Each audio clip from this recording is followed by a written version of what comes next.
Well, um, what is it like to really practice your faith? And that includes outreach, education, faith sharing, all of the things that we can take for granted here amidst a hostile government.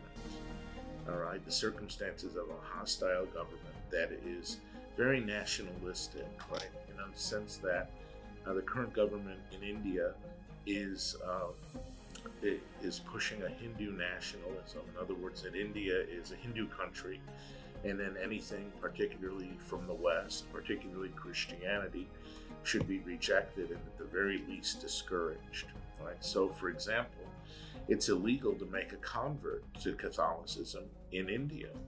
Now, I think it does happen, but I think the church very wisely and prudently focuses on living their faith as a witness, and then also they take the long game of preparation and evangelization, where so many of those whom they educate leave eventually for jobs, good jobs here in the United States, as well as in South Africa and in Australia and the United Kingdom.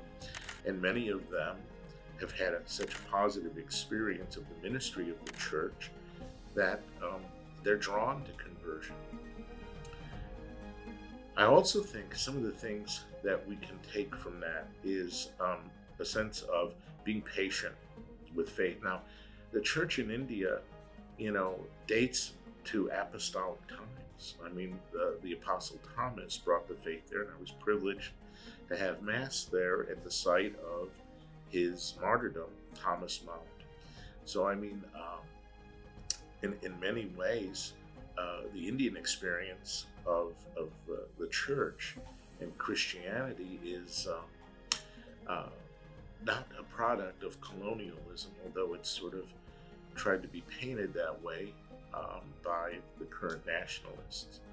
I think also that you cannot underestimate the power of outreach to the poor, done with an evangelical heart, just very simply because this is what Christ has asked us to do.